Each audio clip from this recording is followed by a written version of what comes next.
a little bit longer in the industry than Kristian, for 35 years. I started all the way back, 8-bit, 16-bit computers, all the way to today. I'm monetization director at Stratosphere Games, so Kristian is my boss.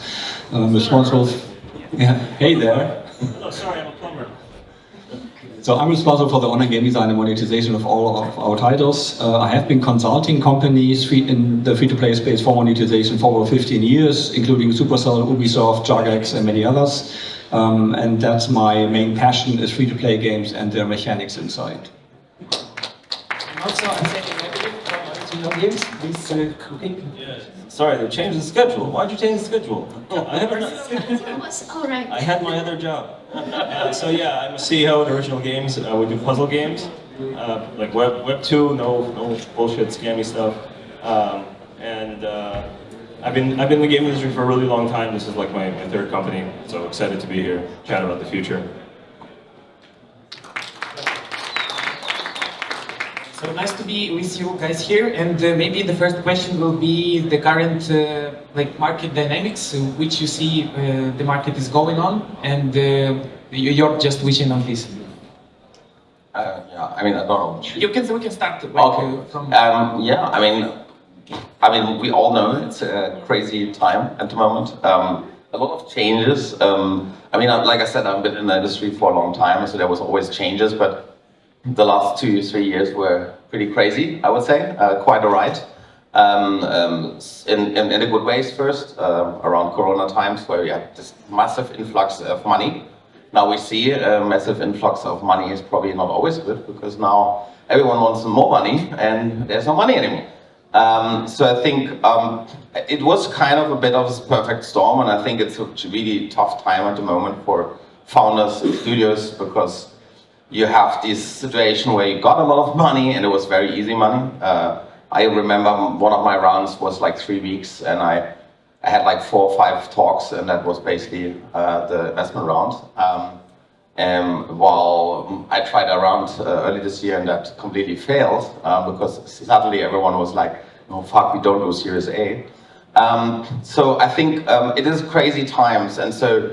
But we strive so far always to find new ways of doing stuff. I think a lot of studios come now slowly to the grasp of getting IDFA or iOS kind of right. I mean, at least some of our partners try that and do pretty well with it.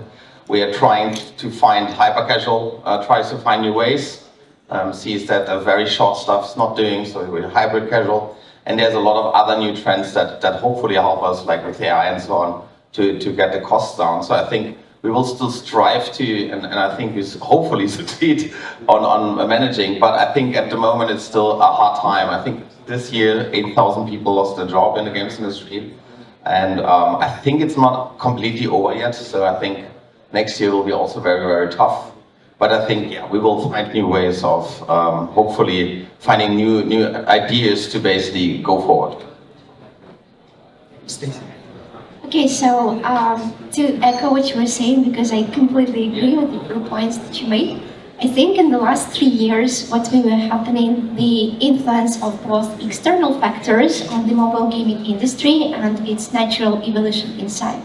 And when we mention the external factors, things you can think of are the COVID pandemic that gave the rise to retention, monetization to a lot of gaming genres, the macroeconomic instability that happened out there that influenced mobile consumer spending, all of these things happening outside. And on the inside, the industry was also evolutioning.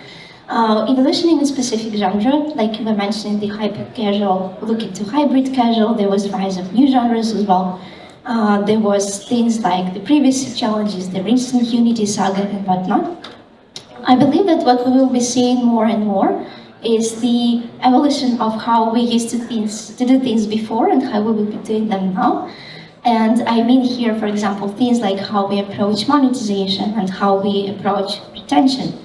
And the thing that I want to mention, because this is very close to my heart, I think that after all these storms and instability, we'll start seeing the rise of new things, like, for example, skill-based gaming, where I work at, because that's a very natural evolution of the business models that used to exist before.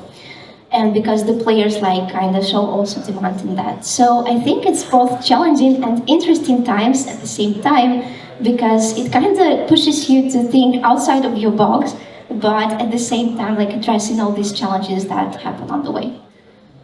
Stacy and Teut. I want to make two main points. The first point is that we are going through a crisis, and I'm used to this. You know, we are a cyclic industry, like every industry is. Our cycle is like 6-7 years, so this crisis was expected. It will last, as Kristian said, until next year. 2025, everything will go up again. So it's, you know, I've been through 4 or 5 of these. The second thing is that finally mobile game companies realize that 60% of the world's revenue for mobile games are coming from mid-core to core. Okay, just again, this statistic is really old and still valid. 60% of all the money being made in games is from mid-core to core. So what do hyper-casual game companies do? They're like, oh, we have to make real games now? Yeah, I'm a little bit more sarcastic about this. I don't like hyper-casual. But they're now struggling to make hybrid games. We just had the topic this morning, and they have no idea what they're doing because they never did core games. So, you know, how should they do this? So they're trying to learn. That's the other trend. You know, you will see a lot of hybrids. Just, you know, Kristian's currently addicted to one of these games called Merge Arena. But there's Merge Troops, there's Merge Army, there's Merge anything. So everybody tries to make a Merge core game. Hundreds of them. I don't know. Who's doing one here? Merge and co-loop stuff? One? Maybe more? Yeah, there are dozens. The other one, by the way, is extraction shooters, right? There will be hundreds of extraction shooters coming to the mobile market and 99% will fail. So there's always like these big waves coming, but that's natural. And this core game thingy is 5 years old, 6 years old, that core games are making a lot more money than normal casual games do. And now they're realizing it, so this is one of the trends I'm seeing. I like it. I like mid-core to core games. Most people like it because they spend money. So these are the two major things. I have a third one, is that the way we develop games will change drastically over the next years. And the big thing is 2 letters, AI. AI will speed up our process, make it cheaper to produce content, make our idea finding easier, and a lot of other things. So our production can be lean and mean with the help of AI. And Arseny, please. Hey, yeah, so they said everything already, but I'll summarize. No, I'll summarize that it's like, it's not that bad, and I think the point is if you don't know how to make games, you're making hyper-casual games, because you want to make games for real. It's kind of what Teut said. It's like, core is how you make money, but my disagreement there is that there are more casual players in the world than core and mid-core players, right? So I think it's about, can you make something that makes those people excited and spend. So if you play Merge In or Merge 2 game, you can see best practices on that. And we're still learning. Thank you for that. And so, as we mentioned, like the games and the favorite games, would you mention like your favorite games, guys, and like why it's become like famous for you, or it's just like consideration for the trends which is in the market right now? So we can go from that from this way to different direction. Yeah. So that's it. Yeah. Wait, I have a long list. Wait, so I just wanted to, I'll break it down. So I just started playing the new RoboCop game. It's so good because they didn't want to reinvent the wheel. They just made a game with IP and it's good and like, I mean, it's a AA game, but they don't try to go crazy. And if you like old games, you should try that. And I also am a big fan of like Doom mods. And so there's one of my favorite ones is called Realism. And I still play it, and you guys have to check it out. It's like they take a first-person shooter and they change the rules up every minute. I think it's really cool. What will be the impact? Like, will they Well, this from these games? Okay, so I see everyone in this room is like an old person. But if you play Roblox, you can see that trends on Roblox they're just recycling of like boomer trends. But the people that made those games, that content, have probably never played what they're copying. Just as a simple example, there's like a bunch of paintball games on Roblox. Well, like one of the first mods for Quake was a paintball mod. So I think a lot of that stuff is coming, and the reason I like looking at these boomer games and all that is to understand what is the next trend. Because sometimes it works. I mean, half the stuff on Roblox is absolutely garbage. I don't know what's going on there. And I'm too scared to talk to the 12-year-old that's playing with me. So, go ahead. Yeah, Roblox. So I'm totally playing 2 game types. one of them is called AFK Arena. It's a game by Lebedev Games, really old. I play that because they have implemented all working best practice monetization techniques you need to learn about in one game. So if you ever want to research any monetization technology, play AFK Arena, play it for at least 3 months, everything is in there. So, you don't need to hire me to tell you, it's just in this game. So that's still I play for that reason, besides Lebedev Games being my favorite developer. The second is actually a genre. I'm playing all core RPGs coming out of anywhere in the world. So at the moment I'm stuck in a game called Reverse 1999.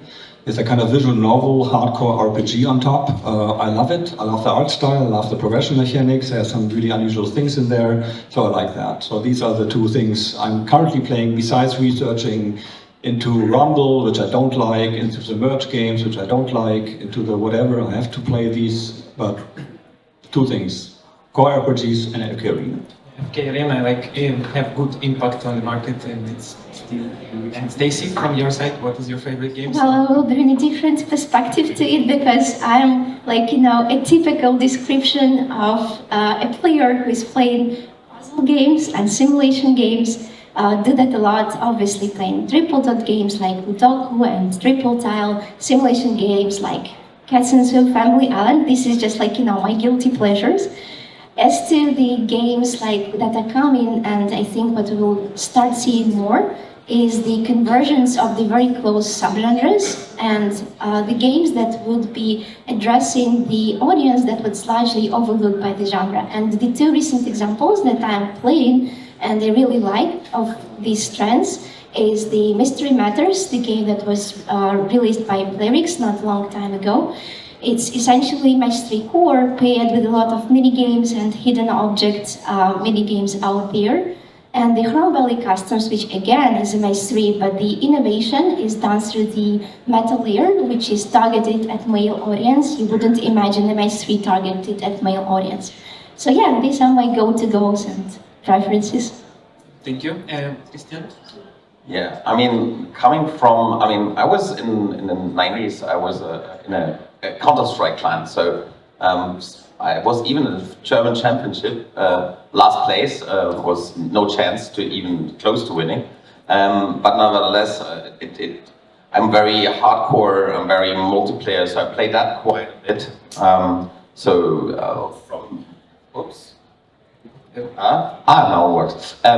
From Call of Duty to Rogue City, I just tried out, it's really, really nice. I play everything on the planet because I love these kind of games. But the funny bit is still, sometimes mobile games still hooks me. And that's one of the reasons why I always wanted to make not just mid-core or smaller games, I wanted games that are a little bit more core from my taste. And the funny thing is, Teut mentioned Merge Arena, which I play like crazy. But I don't think it's as casual or as hyper-casual as you think. It's getting quite deep in this. And finally, I found out today, thanks to Jakub, it's one of these games that are copying Supercell. So an interesting thing. It was called Clash Heroes. No, Clash Quest. Yeah, it was Clash Quest. So literally, and the funny thing is, I heard of quite a few of these games. People still doing it. It's really interesting. People still taking a Clash game from Supercell somewhere in the market and copying it. I saw for Clash Heroes, I saw literally a one-on-one copy. I forgot the name of it. And even the art style. Honestly, if you give someone else that doesn't know the companies, give it side by side, they look exactly the same. It was a good game, but it's really interesting that it seems that we're still doing it. Like after 10, 15 years mobile games, we're still copying basically Supercell games. That's really interesting. Thank you. Yeah, and I saw these Counter-Strike vibes in the trailer of Desolation, a little bit of them with combination of best strategies to divide the team, to make the different roles. So the trailer which you launched 4 days ago, and yeah, it was great. Just my. So that's the point.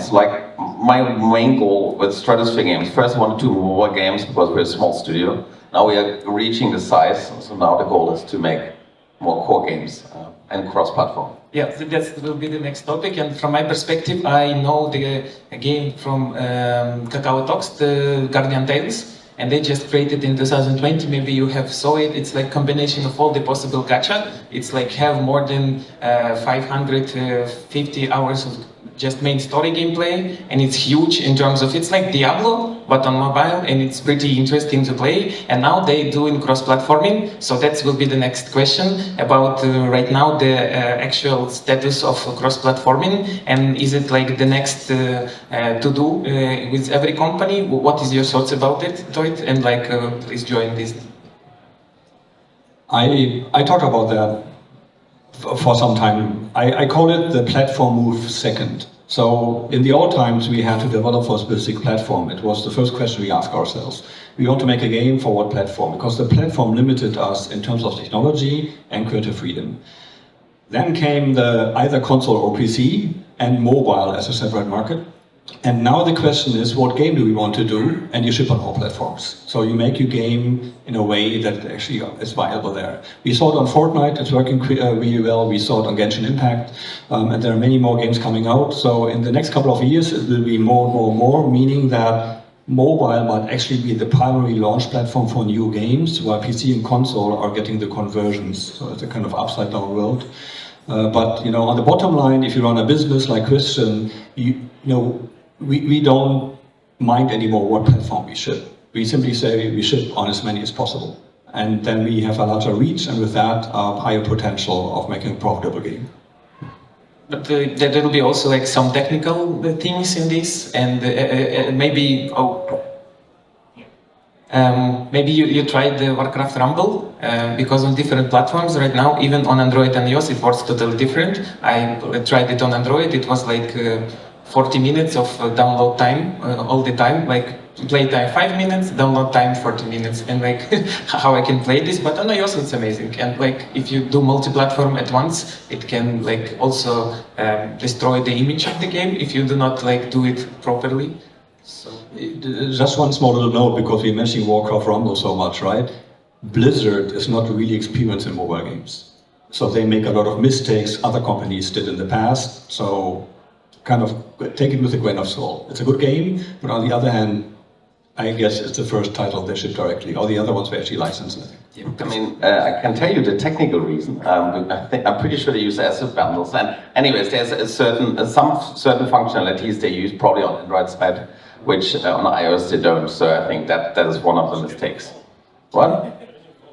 Yeah, I'll get a new phone. No, I wanted to just add to that a little bit. So I think first cross-platform works in some cases, but besides the examples that Teut mentioned, it doesn't work every time. So I want to make clear, like the mega hits, there are some mega hits, quite really big ones like Genshin Impact or Fortnite and so on, but there's also a lot of examples of not working. But I think the main reasons why everyone's going now also there is like IDFA is a big thing on PC, and the second thing is web shop thematic. Because a lot of games like Star Trek Fleet Command Scopely games, tilting point games, they now start on, even Supercell games now have a web shop. And so for them it makes a lot of sense, not just you guiding people from an app device, from an app directly to the web shop, but also directly on a PC to a web shop. And it's funny because at the end, you know, at the beginning everyone was super happy that Apple and Google had this awesome, just 30% off, and they handle everything for you, because coming from PC, free to play, was a lot of work with payments. But nowadays payments are simpler. Nowadays a lot of the issues that we have with what we had before with getting payment options all over the world, they are already handled. And so now everyone is asking themselves, and this was one of the other things in the last years, which was a big trend, is like, fuck, they take 30% of my revenue, and in a lot of the other sectors, you pay like 5% if you use like a hardcore payment some hardcore payment providers. If you do it yourself, you can even do just 2% of payment. I think, and now when it comes, I think when there was a lot of money, a lot of people didn't care. But nowadays, where the margins get lower, IDFA is an issue. We don't have, so like more and more people will now jump on this wagon, because I think that's one of the biggest issues that we have. We have to, this 30% now eats up, and so everyone tries to go on the web shop. And from January 2024, in Europe, you're allowed to have a web shop for all these mobile games. So I think the cross-platform is just basically then an extension of like, okay, you want to be on all the platforms to reach a lot of people, but now you also can make them pay on PC, so you even make more money. I think this trend is very logical, coming naturally from the situation that the industry is in. There's like all these squeezes on all the different ends on the profit line. And I think that's an important move, why cross-platform is important, because it enables you to have not just a big audience, but also cheaper payments. Yeah, totally. Like Stacy, Arseny, you want to add a little bit? So, I mean, obviously in casual genre, no one's going to play Sudoku on their giant 72-inch TV. Maybe they'll play Origin. But so the other thing is like, what about Netflix and Apple Arcade? These are sort of other platforms. So Netflix is primarily like a big screen thing, and they're doing a lot of free-to-play games. So I think the question on genre is still important. But the other one is, if you are doing ad-sponsored, ad revenue games, that doesn't go multi-platform very easily. Then there's another layer. Well, what, you know, to get around IDFA, to get around runtime fee, they call it RTF. That's for the cool guys. You say RTF and you say runtime fee. So if you run WebGL on your phone, you sort of get around it, but then you're running kind of an antiquated technology on a device that's not optimized for it. So there's a lot of questions, but I think it's getting much easier to get even casual games all over the place. And I think everyone's definitely thinking about it. It's a question of user acquisition. Can you get ad revenue, substantial ad revenue? And then what is the friction to doing kind of IAPs on web? Because I think it's solved in some places, but not everyone has, you know, the fanciest MacBook.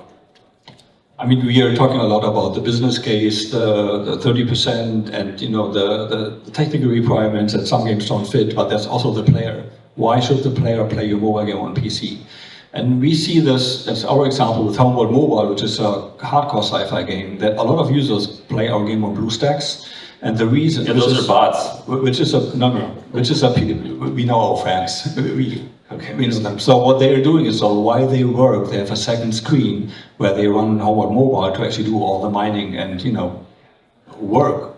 And that's something else, you know, if the user pattern matches your game and you have an online game where being online gets you advantages, you know, people will play it on BlueStacks. And why not ship a native PC version where you have absolute control over that? Why not? So that's another reason I think that certain games fit really well for that, while other games have a hard time, like casual games. And just to echo the points that you, Arseny, were mentioning and you, Kristian, were mentioning on these things, that this move to the web stores, for example, it's very genre specific. So the web stores work nice in core and casino, simply because the core audiences are used to platform experiences, and casino genres have this huge chunk of VIP players who you can very well and nicely monetize through better deals on the web stores. Whereas in casual genre, it becomes complicated because it doesn't have neither the attractiveness of the VIP players from the casino, nor the cross-platform behaviors that the core players demonstrate. And you have to approach it quite differently. So even if you consider like the move, you have to keep in mind what genre you're working in, what player behaviors that are in your game, how they are used to making these payments or not making these payments. But essentially, yeah, there's a great potential in the web stores, and I think Liquid and Grid actually did quite a good study on that, outlining like the best practices. And one of the interesting things that they were mentioning, that for casino genre, for example, for Playcus, I think 23% of the revenue last year came from the direct-to-consumer platform. So yeah, that's definitely developing, but keep in mind the genre specifics and your players and their behaviors.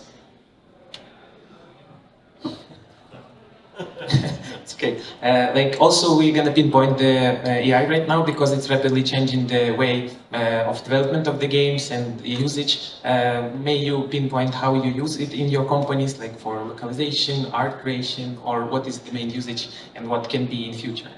I mean, coming from our like core, mid-core company, there's certain limitations to it still. For text generation, ASO, SEO, stuff like that, I think on the text side we are quite far. It's just basically how these large language models work. The amount of just words out there on text and information around everything text-based, I think is pretty alright, amazing. That means translations we do to a certain extent. They're not always great, but they're good enough for most cases. The only problem where I still see it is like, yes, for ideation it works quite well, and I think there are already a few games out there more on the casual 2D side. Again, 2D AI works quite well already because, again, the amount of pictures out there that helps quite a bit to teach them. But I think the main issue that you still have, and it's like when you work with now a new game isolation is a third-person kind of shooter where you have character controllers. So like, honestly, it's like I think I get like 70% of development. I get at least a grasp of it. But when it comes to these kind of details around how animations go into the 3D models, how rigging and everything, skinning all works together in one thing, I think there we have still quite a bit of work to do because especially this making 3D models will take quite a while. So I think depending on the studio, you can do already quite a bit with it. I think in the UA space, they do a lot with it. I see constantly creators from games like Teut where they're like definitely from AI, or you see like the talking hand puppets now a lot, where you have this guy, before you did a pure actor in front, oh yeah, this is my girlfriend and I'm better than her. Now it's an AI puppet. So I think there's a lot of ways where it's slowly creeping in, but we will still have a little bit to go for the end of the quality spectrum. If I may add to this, when we have a new technology, usually it conquers our technology by dimension. So it starts with the first dimension, then goes to two-dimensional and three-dimensional. So first dimension is all linear stuff like text and sound. So text, yes, including localization and all of that, we can also use that for specifically for this language, it's too expensive to actually localize. For sound, voiceover specifically, voiceovers you can do in any language now in really good quality, so that's done, check mark. As Kristian said, 2D images, like for ideation or for ads or for even, having, hey, generate me 1000 characters on my style, and you can pick the best ones, you can do that. For 3 dimensions, it's not there yet, as Kristian said, but it's coming rapidly. Don't forget, AI started the wave in December last year. And it's an exponential curve, meaning that the change will accelerate. So already next year, we might be able to do 3D. So all we do is actually research into this so that we are ready when it's done, that we can actually use it. Yeah, I mean, I wanted to say some specific areas where I would look at AI should fix this. So like making mobile ads, there's tools, if you trust what the marketing says, that will analyze a full ad and understand what is happening in the ad, whether that's gameplay, render, whatever, and then we'll give you analytics and kind of data about this 2-second thing is working, this 5-second thing is not working. So that's like a mundane task that if you could use AI to accurately do, that's awesome, and those tools are available now. But you can still get in that spiral of Midjourney until 2 a.m. to do a game asset, but you were just prompting for 6 hours instead of drawing. So I think that happens. The last thing I'll say is there are certain things that humans are good at, like being creative, and if you're using an AI to replace that, maybe you're not doing something right? Because that's the whole point, I thought. But then mundane stuff, yeah, and we're looking at localization and stuff because our game is not even supposed to have text. If you're reading, the player's doing something wrong. So it's definitely coming. It's still, I would still say that we're in like ML. It's still ML. People say AI when it's just like a model that's just checking itself over and over. Yeah, but that was all large language models are literally not yet a real AI. I mean, but this is now going down the AI road. But I think that's exactly the point. It's like creatives. I want to say that finding an art style is nearly, I would personally say, it's nearly impossible in a proper way with AI tools, because you always will get, it always misses the creative spark. And I can say that if I saw some games that tried to do that, and to me, they looked atrocious and they looked really repulsive. I'm really curious if we get to the point that AI tools get to this point, not just creating based on a prompt a nice picture, but creating, like having different art styles and not just this vanilla art styles, really good ones, and then also applying them over all your assets. Because this is the hardest part of making a really intensive and really cool looking game. It's like making sure that the whole game looks like a seamless experience. I would echo the point that you're saying by making that, to be fair, all this AI hustle and bustle, it's mostly working with very repetitive and mundane tasks. And the example that I have in mind is actually when you work with the live ops art, where you do a lot of Ruskins, and this is a very repetitive thing, sometimes even hire outsourcing to help you out. And that's a good point to actually be cost efficient and resource efficient, using AI to help you at least generate some images. But the case that I personally know is that you still employ your live op artists to do some finishing touches on these images that were generated. So you don't need to strip away the creativity from your live ops team, but just help it to generate some basics that they can take forward and implement in the game. And I think another thing which could be also helpful is doing some research. I mean game design and game concept research using AI. Well, the quality of the output could be different, but for example, tools like Ludo AI can help you go through thousands of games out there and try to think of new potential game design concepts here. So mundane, repetitive tasks, very good candidates for that, but still AI wants, I guess, strip the human creativity and touch to the games. Yeah, so we're still a little bit far away from this AI from Mission Impossible, who will control everything, but maybe it can be. And right now, also the question about changing the engines because of events from the beginning of the autumn about Unreal and Unity. So there are some points in which there are underwater stones about switching, and if you've done this, Teut, what this can be, like disadvantages of switching from Unity to Unreal. It's hard to say it in a short way, but like just to pinpoint what can be, and if you want to switch, what you consider. The switching engines is not like just switching car brands. That's the first thing you have to make sure. If you're used to Unity and you go for Unreal, it's an entirely different philosophy behind the development process. And you need at least half a year to get your team running at least mediocre speed on the new engine, specifically Unreal.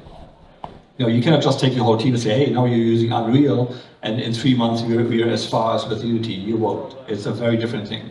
The second thing is that Unity has advantages and Unreal has advantages, and both have disadvantages depending on platform. So Unity is really good on mobile. Unreal, if you ask people who used Unreal on mobile, has problems.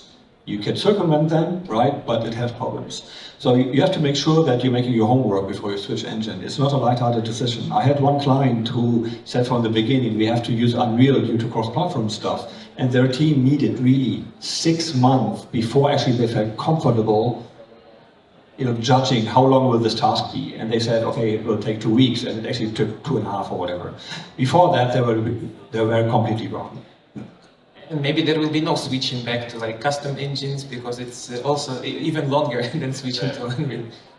Yeah, I mean, it's a very natural move. Like custom engine is a good point. At one point, everyone did their custom engine. So then Unreal, Unity, and some other engines came along, and suddenly there was such a burst of really great revenue potential for companies. They didn't have to look into their tech stack and make their own custom engines. They could focus on making games and stuff like that. But that's the funny bit again. It's like they are all cycles. At one point, for many years the engine providers, they got a lot of money and it burns through a lot of money, and so now comes the point, and this is the sad thing, it's like now the whole industry is a little bit cash strapped, and that's probably also infecting Unity and Epic and IDFA and all these other elements to it. And then they add something like, in the case of Unity, that's a very famous install fee, and then suddenly everyone is waking up. The same with like, by the way, platforms like Google or Apple.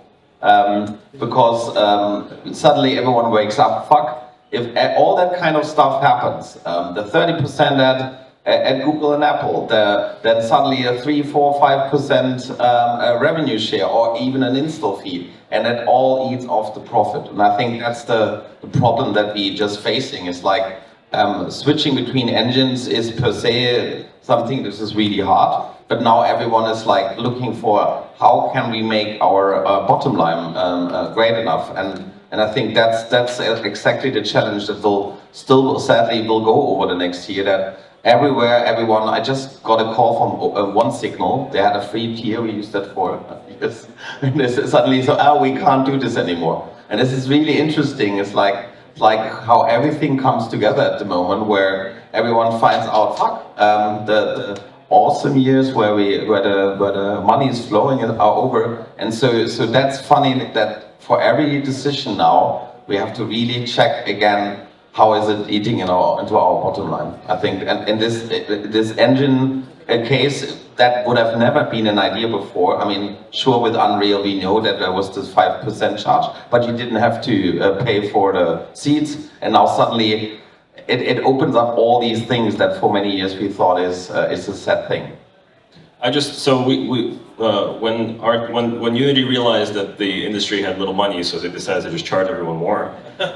When we were calculating about changing the engine, we were looking at, I mean, not Unreal, but we were looking at other 2D engines that have been around for a while. And we calculated it would cost maybe $500,000 and 6 to 12 months to get something that resembles the existing Unity games.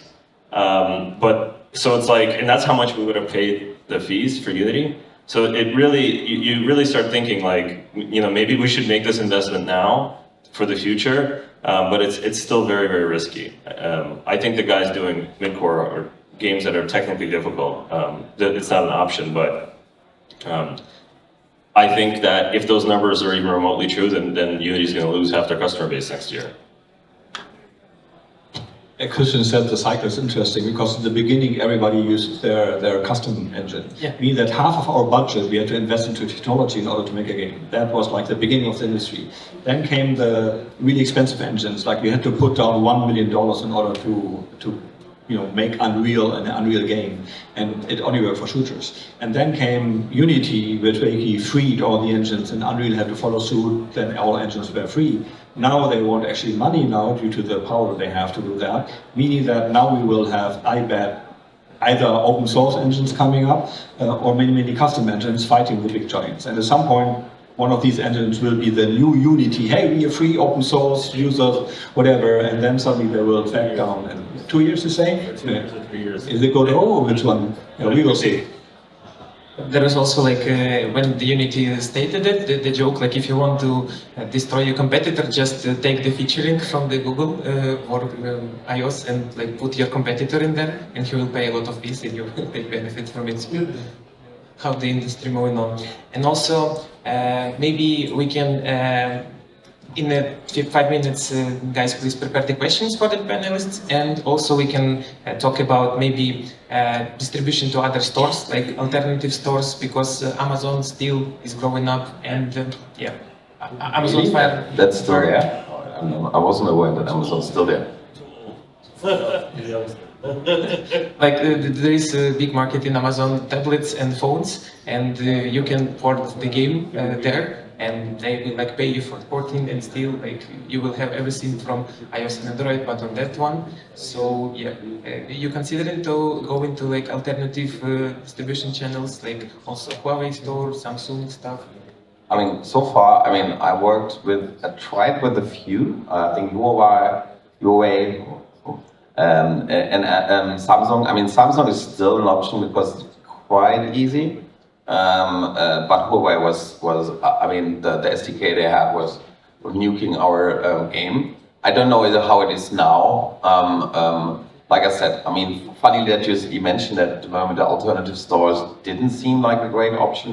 I thought that more people are going the other way, where they're basically literally doing their own web shop and trying to go doing that, because I mean, just imagine how cool that is. You're on Google Play.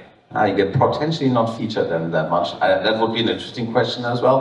But you're on, and potentially on Google Play, and then you can still guide people to your own web shop, which you have even better shares. I think Huawei also takes 30% and Amazon. I can't remember anymore.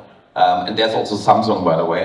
But again, like all these different stores are compared to Google or App Store, it was so small that it didn't make a lot of sense. I think that for the biggest games it made sense, but for the smaller ones, I mean, I would never think to go first on Samsung.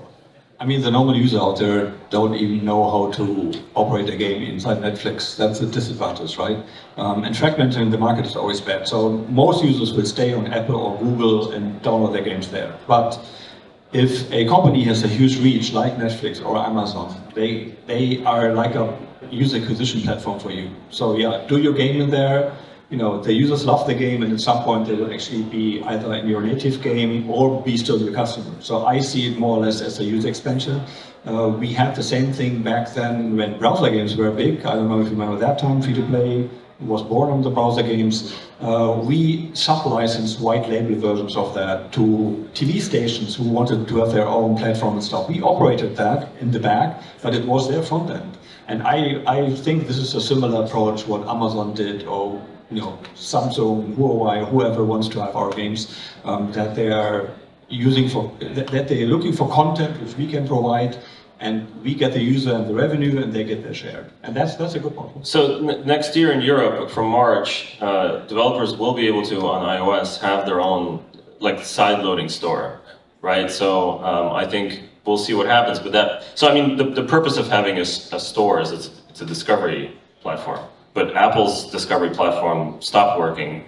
Google's, I think, from the start, approached. It worked a little bit. It approached, but they all just stopped. So go to Huawei because they have a phone. They have a discovery. I don't know, but I'm thinking that this sideloading thing will start having the Netflix store, the Microsoft store as possibilities, and developers will go there as soon as discovery is a factor. So featuring is a factor.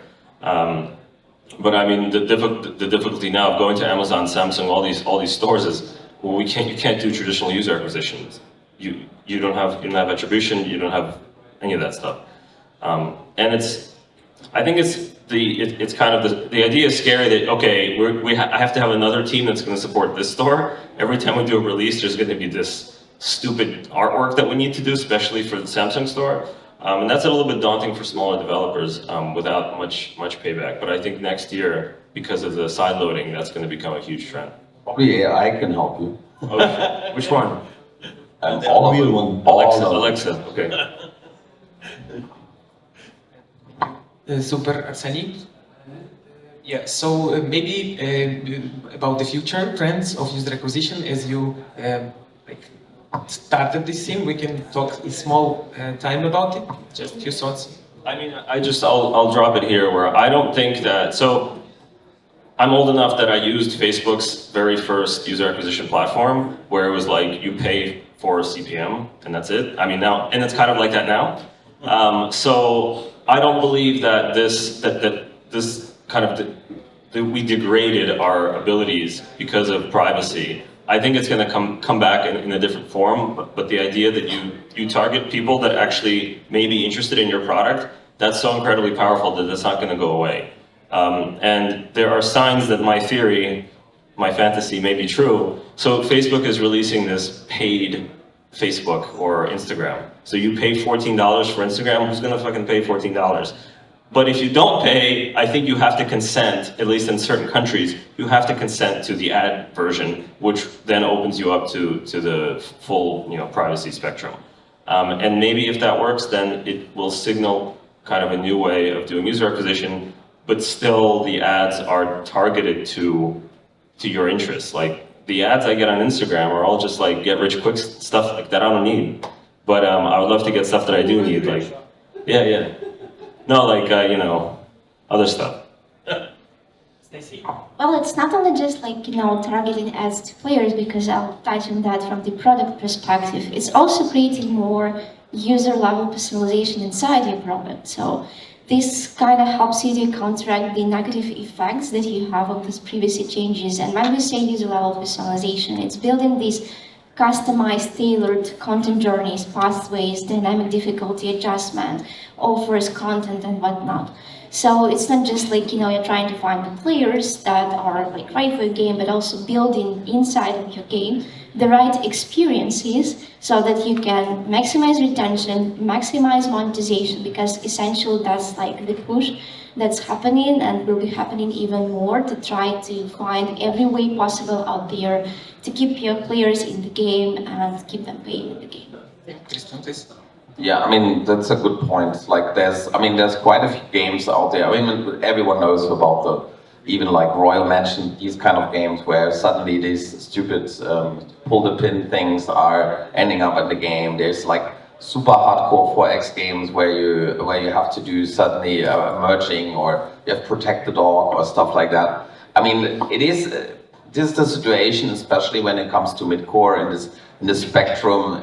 For me, midcore is always this weird space where like everyone is meeting up, like the kind of casual players that wants but it still wants some depth to it, and or now soon probably hybrid casual or whatever, and never understood why a hybrid casual is not just midcore. I mean, I don't know exactly especially with some of these new games coming out where you do this weird casual stuff as well. I never understood the differentiation. Someone can explain it probably afterwards.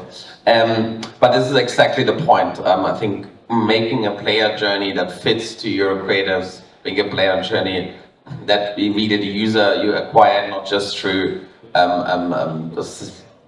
telling them, oh yeah, now you have a completely different game. No, also basically adjusting to the player, the journey, and have a unique onboarding experience. I think that will be key in the future, and being creative around it, because we see all the time new ideas coming out where suddenly someone had a really great idea coming from an indie game and then suddenly putting in a 4X on it. I think being creative still helps quite a bit, getting us far and creative. Thank you. The one thing I'm always watching is that user acquisition is just, the water you pour into your game, and you hope that as much water is being caught so that you have as many players. And that costs money, and there are problems, IDFA, and God knows what, platform changes, and all that stuff. And then you have the users inside the game, and you try to make money by selling useful stuff to the user he can use in the game, right?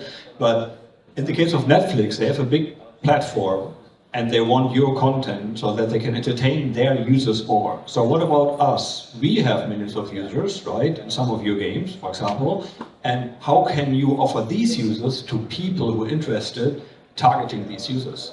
Yeah, you say, oh, advertising, but then you're using a service who easily do profit, and then you do that. But there are so many ways to actually, if you have 100 million users in your game, let's say you have League of Legends or something else, you have a reach, and you can kind of open these users to other people's interest, and they pay you for that. And that's something I think which might be a, let's say, hidden revenue source, which might be added to the games at some point. Yep, you want to add something? We can right now talk a little bit about the growing up of the African market. Like that will be the next trend, as from some predictions, like in 2027, it will be big booming. But maybe the guys from the auditory, you have some questions. We have time for 2 of them. Yeah, please. You can take the microphone.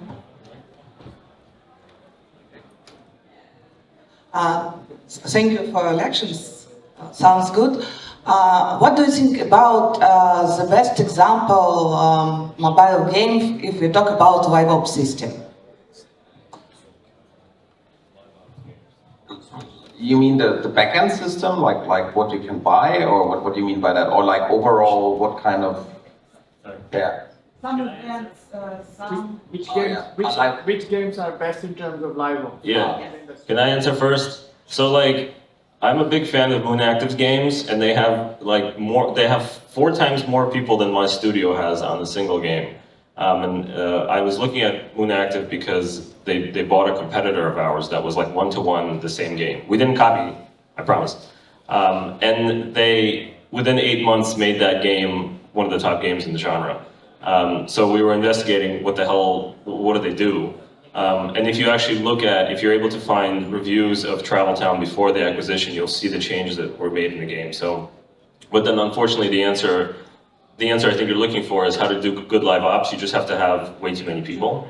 And that's what we're trying to do at Original Games is think about live ops on the level of a 200-person team per game. They could be lying, maybe it's like 50 people, but they're always saying, you know, there's a couple hundred people on each game, and there's people that understand economics and all that. So will the future help us? Will the AI help me build a better economy in my game? I don't know. But I think there's a lot of third-party tools that are a good way to start. So we chose to use UserWise to handle our kind of our backend on live ops, and that's a great way for a team to start thinking about live ops as really live ops. That wasn't that. Let me chime in. As for the live ops systems in the game, I think it also depends on like the genre and the age of the game. So if you want to be inspired by something cool in the casino genre, Moon Active for sure, Monopoly Go, because I think these guys researched all the games and just combined everything and put it together in one game, live ops wise. For the casual genre, like my personal favorite is Royal Mage. I think everyone is looking at them and just copying everything they do. And the moment you start seeing something in Royal Mage, for example, Toon Blast, this moment you know you'll see it out in 100 other casual games out there. So this would be my go-to inspirations. The question is difficult to answer. There's no game I can point to and say, hey, they're doing like great live ops. It's the other way around. Without good live ops, you know, the games won't be successful. That's my opinion if they're an online game. If you launch a game without any live ops, you know, you have a much higher chance to fail.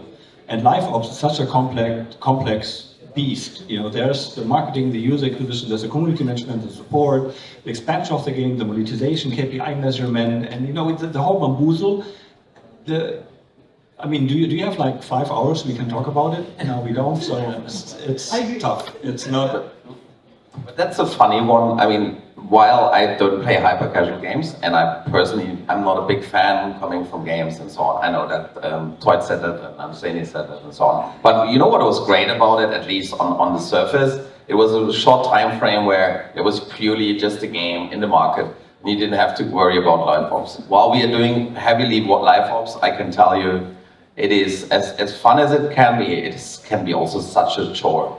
Like you have to make everything has to be fall in line so perfectly, especially when it's a more complex thing. And Homeworld Mobile is a pretty hardcore game, and we have like events and stories, and everyone has its own resources and its own currencies, and everything's tied into each other. And then you have to do the Apple events and everything. So I think that's the only thing that. Why live ops is so daunting is just to do it right, and to do it, and this is the one thing that sometimes some backend tools can help you, but at the end, I hope really that at one point, at least from the AI side and some of the other things, that can help, because live ops is just super hard to do, and you need big teams. This is correct. At the moment, really big team. So thank you. You can ask questions afterwards in a hall because we're short in time. And thank you guys for being in this panel from the beginning of the good conferences. Thank you, Stacy, Kristian, Teut, and Arseny, and Roman. And let's like rock this conference. Woohoo! Let's do a quick photo.